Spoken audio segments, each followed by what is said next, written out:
A blessed day mga kaibigan at kamaharlikanos. Ako po si Tech Scheider. Narito po akong muli, para ihatid ang mga mahahalagang mensahe ng ating mahal na inang Reynang Helen Abdurrahjak. Ang katotohanan ang siyang magkakapagpalaya sa ating lahat. Nang sa ganun po matahak nating ang tamang landas. Piliin po natin ang kabutihan. At kung hindi sa naglalagablab na walang katapusang apoy, tayo babagsak. Tayo po ang humuhubog ng ating sariling destinasyon at huwag hayaang sumapi sa kasamaan. Please take note na ang video po ay pagmamay-ari ng ating mahal na inang Reynang Helen Abdurrahjak. Ang original video ay inyo pong mapapanood sa kanilang official YT channel na aking inilink po sa video description. All credit po sa ating mahal na inang Reynang Helen. At sa ating Princess Prutria. Ang pinakamamahal na inang Reynang Helen ay patuloy tayong ipinaglalaban sa mga politikong namumuno na patuloy nila po tayong ginigipit at inaalila. Atin pong panoorin ang pagtalakay ng ating mahal na inang Reynang Helen. Mabuhay, Maharlika, Kingdom of God, Lupasug Empire. Mabuhay po kayong lahat na nag-aabang sa aking pananalita sa araw na ito. Ako'y palagi natutuwa sa mga panahong ito dahil ang katotohanan ay unti-unti na nabubunyag. Ang kasinungalingan ay nakita dahil iyan ang naging kaparaanan nila para takpan ang katotohanan.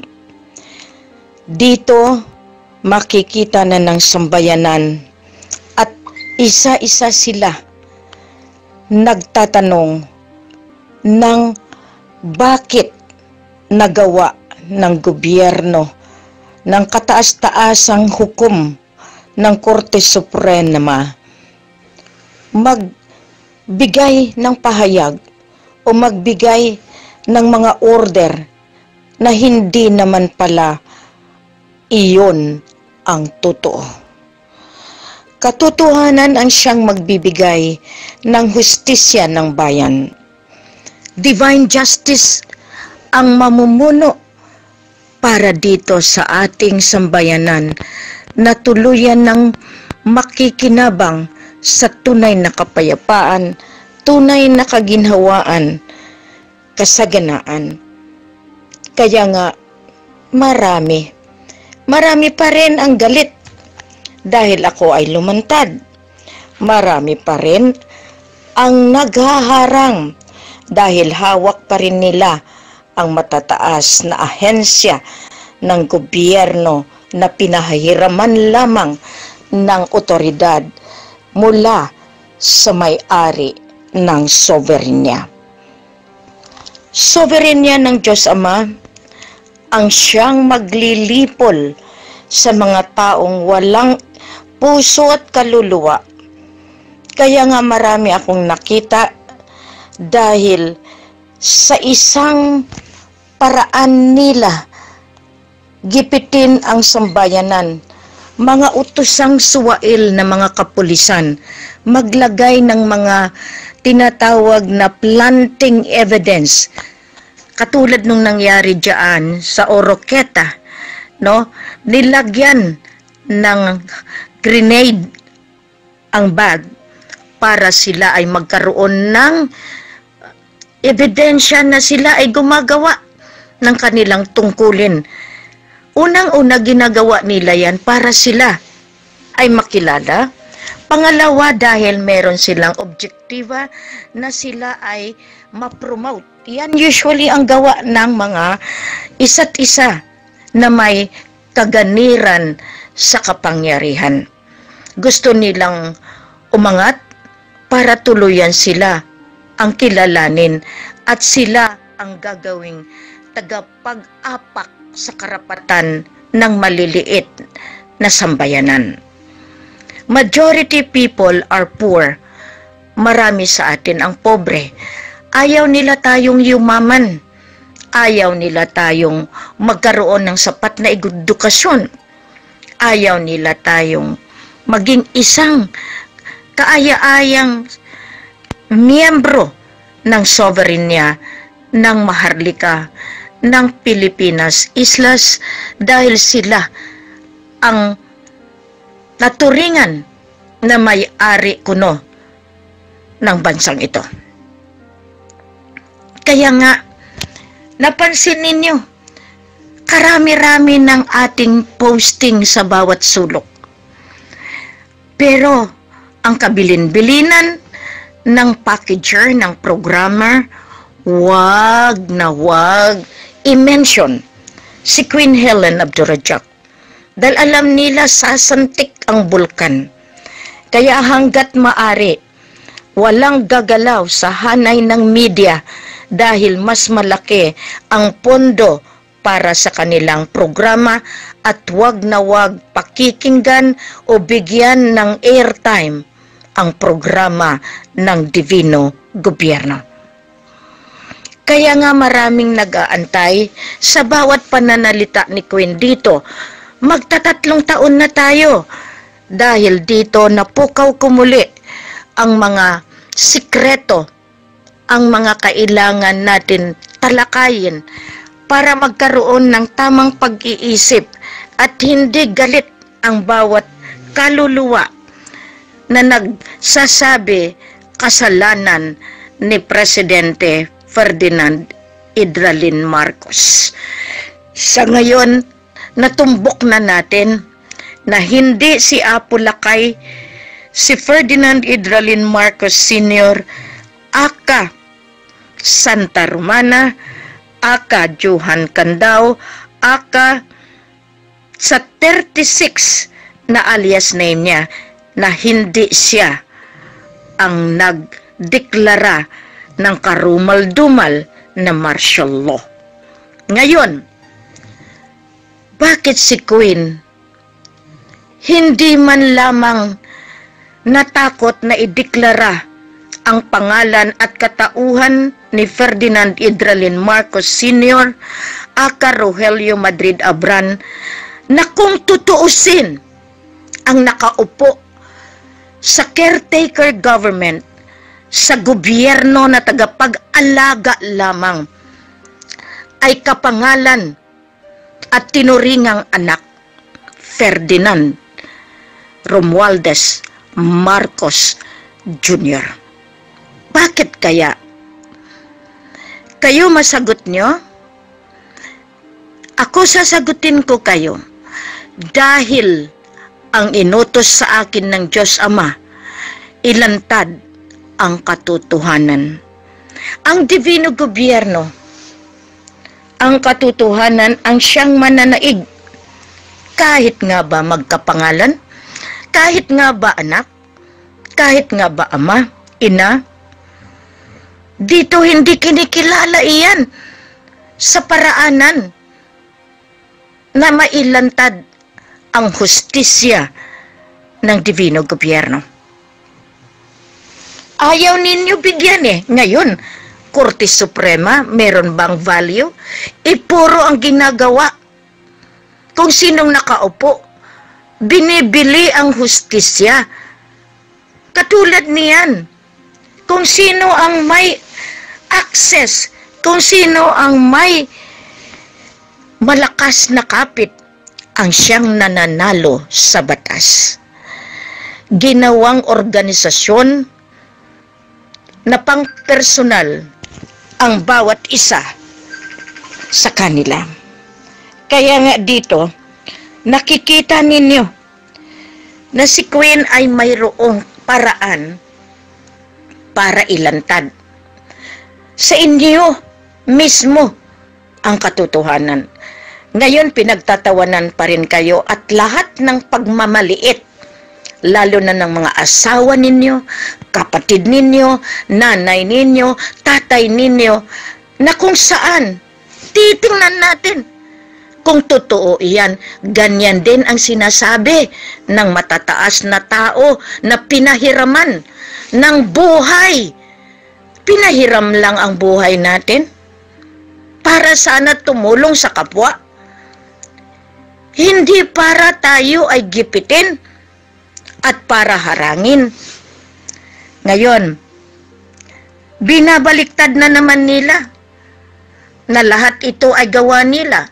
Nung inilabas ang pundo, ang kaban ng Diyos Ama, ng Divino Gobyerno, inilantad din nila ang Maharlika Sovereign Wealth Fund nila. Unang-una, ang tanong doon, sino ang sovereignty nila?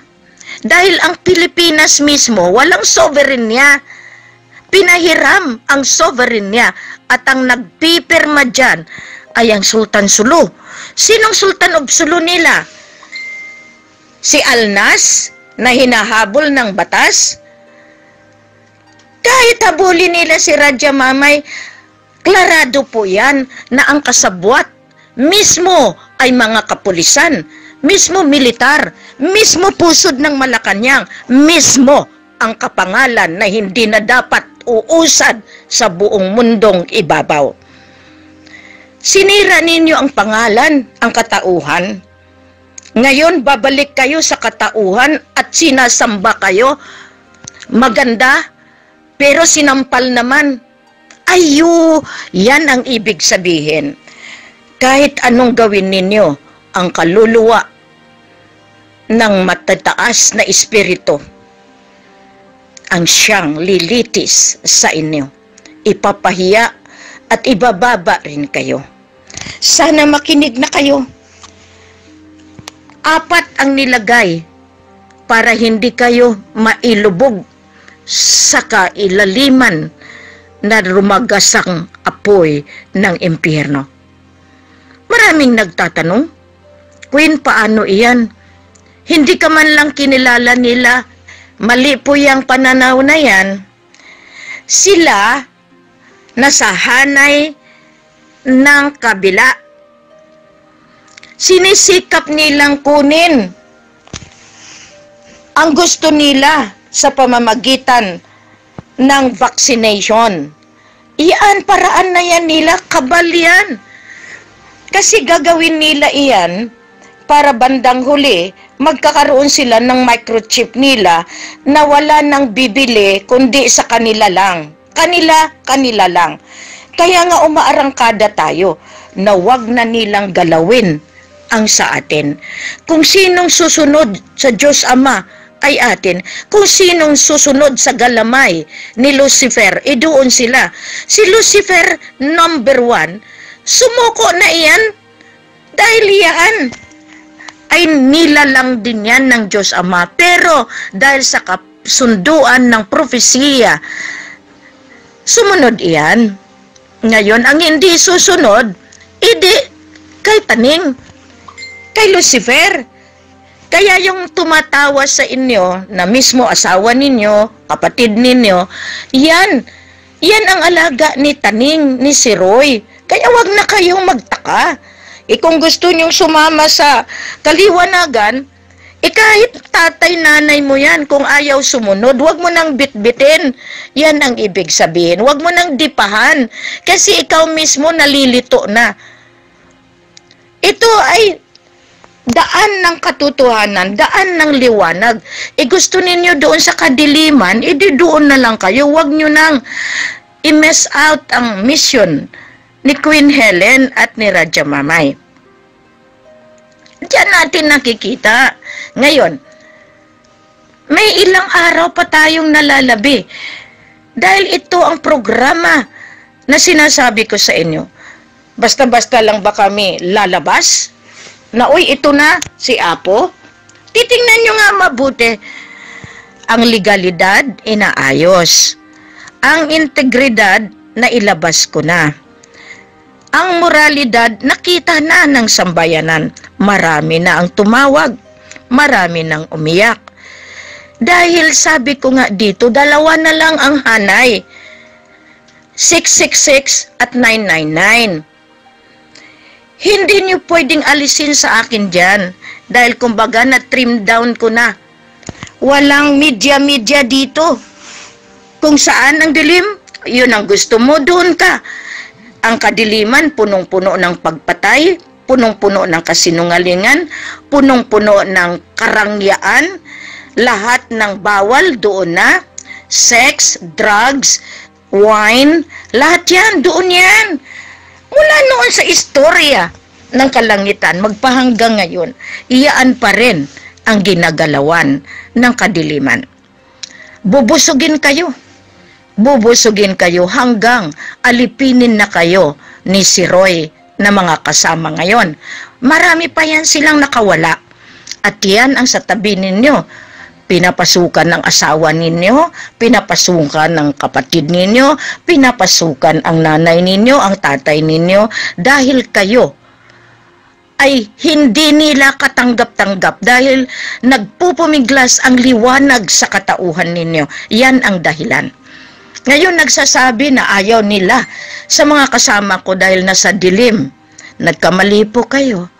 Dahil ang kadiliman, marunong din magkunyari.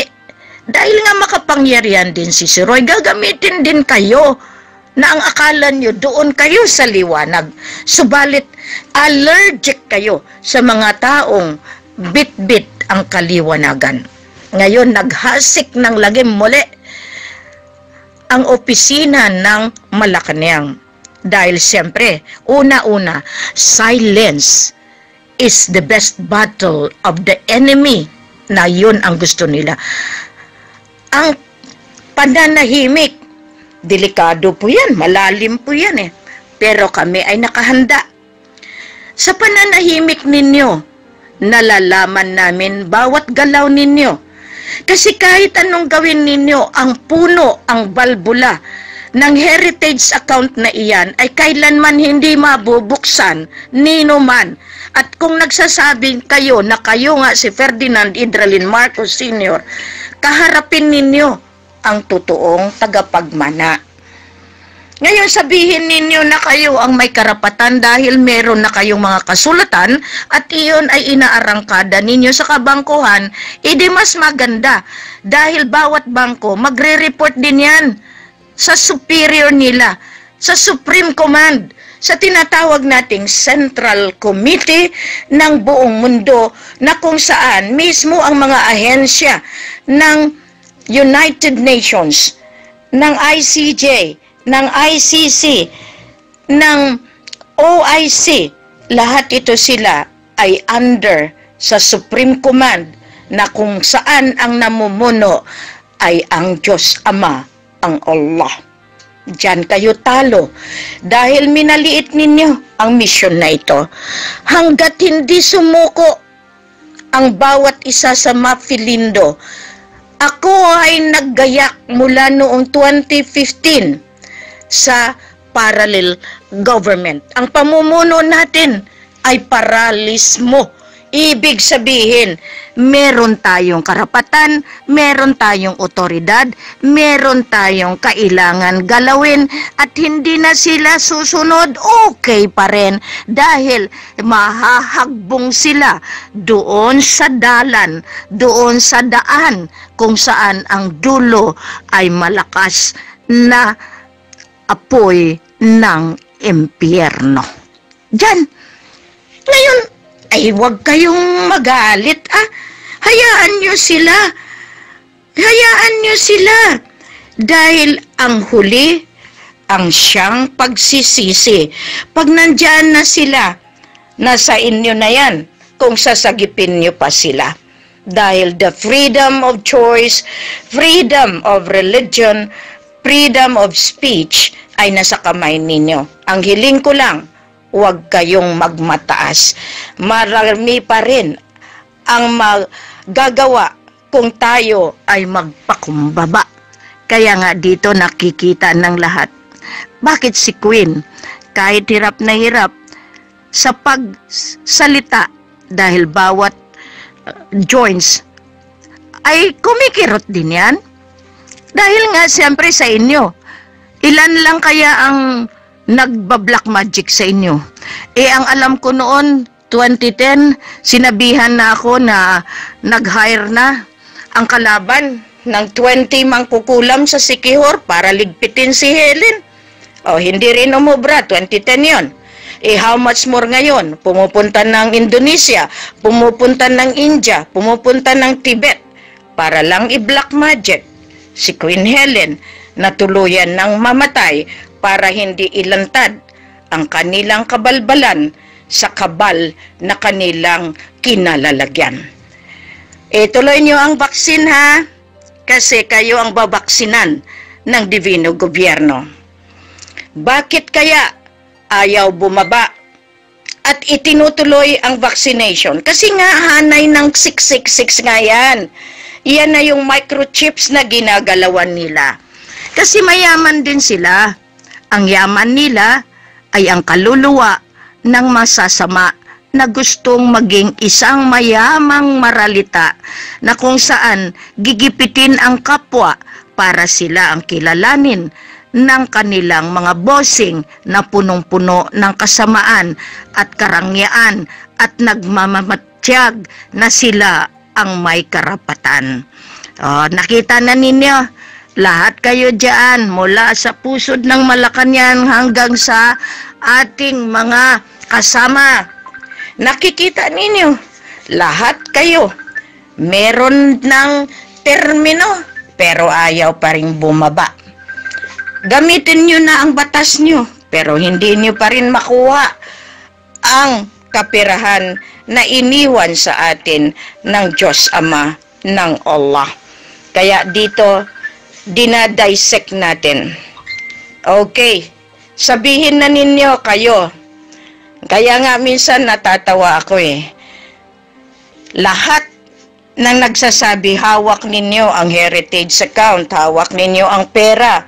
Ngayon, nagbigay si Bongbong, nagbigay ang DBP, Development Bank of the Philippines, kasi galing yan sa DBS, galing doon si Bongbong. Lahat yan, kaya nga sinabihan ko rin ang tropa ng kaliwanagan, pasukan yung lahat ng bangko na nasa pangalan ng Sultanato ng Sulu. Ang DBS Singapore, nagbigay na yan 2015 ng 50 billion na dinala dyan sa Pilipinas. Ang gusto ni BBM, yang nakaupo na yan, senador pa siya, na magpirma kami para ibalik doon kasi may kaso yan.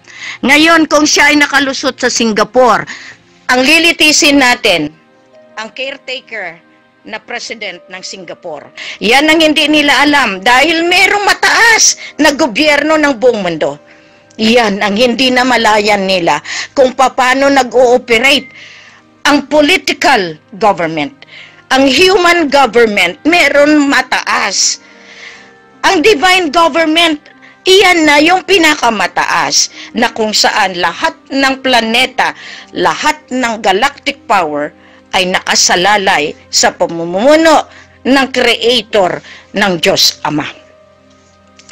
Okay, nakikita ko yung mga taong ayaw maniwala. Kasi, isa lang naman ang sabihin nyo sa kanila.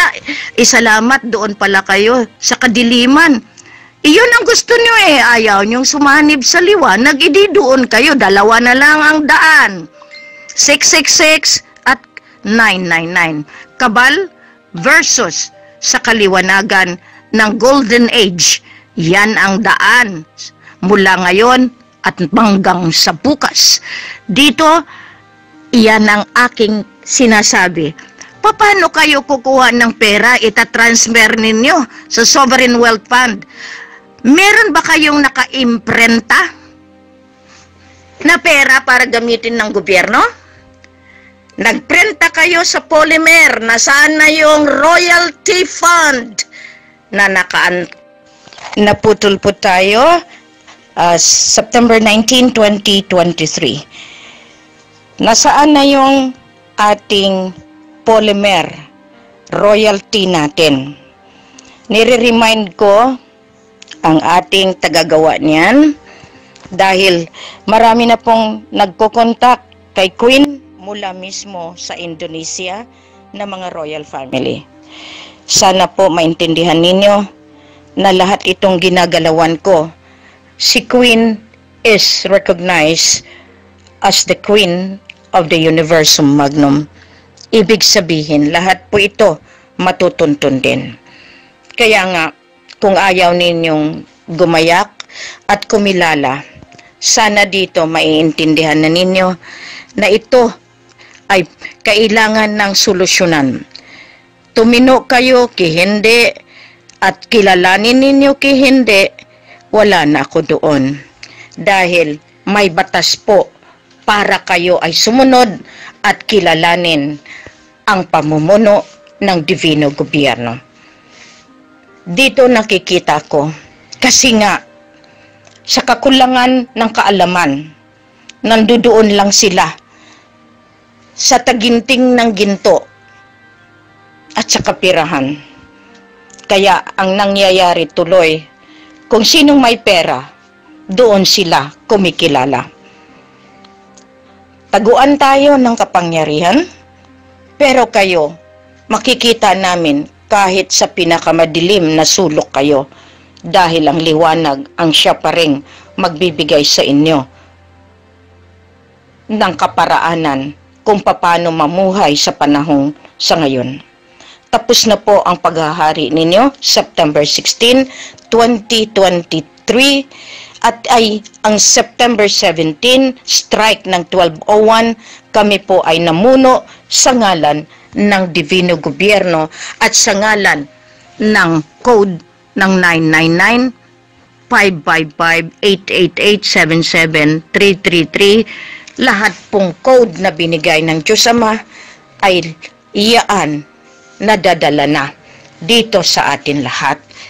Kaya nga ngayon, ang sabi ko sa lahat ng mga nasa kadiliman, alam niyo ba, ang isang bagay na pwede kong ibigay sa inyo, kapag kayo ay kinokontrol ni si Roy, una-una ang pananalita ninyo, punong-puno ng kapangitan, punong-puno ng yung panlalait sa iba, punong-puno ng chismis, punong-puno ng hindi ko mawari. Kasi napakabait niyong tao, pero nilalagay ninyo si Roy na manguna sa katauhan ninyo. Gustong-gusto naman ni si Roy yan. Kaya diyan kayo natatalo. Gusto niyong sumama sa akin, nagpupumiglas ang espiritu ninyo, kaya ang gagawin ninyo, sisirain niyo si Queen. Kasi yan ang gusto ni si Roy. Magiging tao kayo ni si Roy. Yan lang ang kaparaanan. Pagtalikod ko, ang galing ninyo, katulad yan yung nagsabi noon na siya. At minamaliit si Queen. Tama na po. Hindi na ako pumapayag niyan. Hindi na pumapayag ang Diyos Ama dyan ng Allah.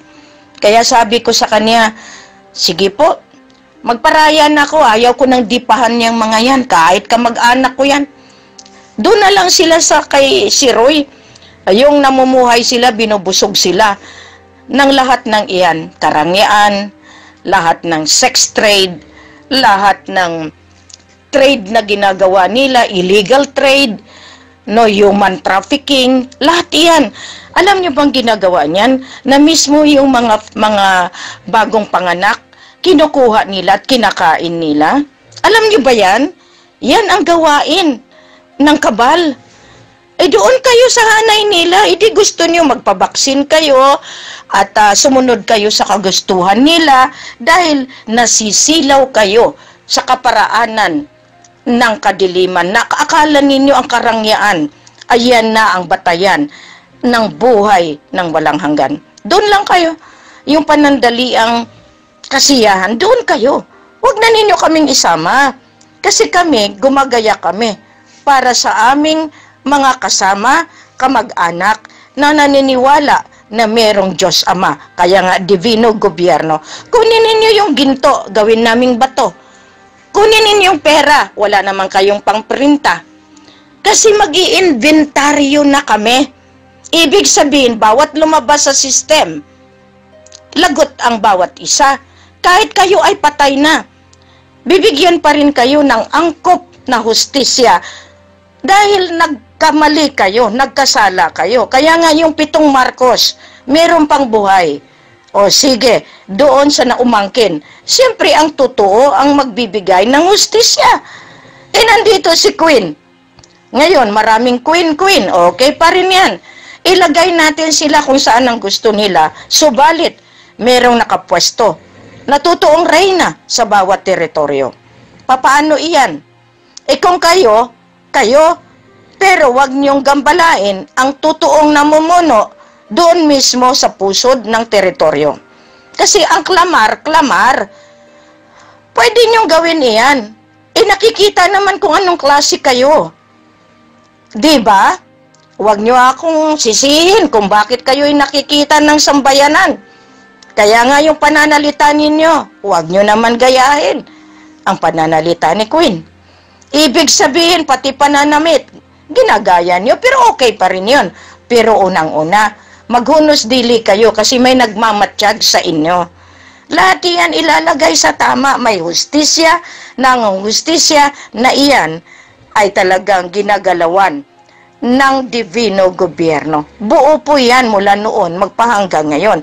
Hindi magkakaroon ng peace, harmony sa kalawakan, walang nagsasantikan na mga galaxy, hindi nakakarating ang mga meteor sa lupa dahil merong power and authority na gumaganap niyan. At yan ninyo makita. Makitid ang utak ninyo, dun lang kayo sa kabal. Okay lang naman sa amin, pero huwag ninyong gambalain ang poder at authority ng divino gobyerno sa harnay ng Golden Age ng Mafilindo 2023. Maraming salamat po sa inyo. Magandang umaga po. Mabuhay, masalam. At para sa inyo Ginoong BBM na nanakaluklok sa Malacanang, at mga politikong ayaw paring may tuwid sa tamang landas, ay ang Diyos na ang baalang magparusa sa inyo sa mga nagawa ninyong masasama. Maraming salamat sa inyong pagmamahal at pagsuporta sa ating mahal na President Rogelio Madrid Abram, ang ating tunay na Apo Lakay. At sa ating mahal na Inang Reynang Helen at mahal na Haring Raja Mamay Abdurrajak. Maraming salamat sa ating mahal na mga lolo ng 7 Mukdam. Please like the video to support, and share it to your social media community. And kindly subscribe kung kayo po ay bago sa aking YT channel. Mabuhay ang Maharlika Kingdom of God. Lupasag Empire. God bless.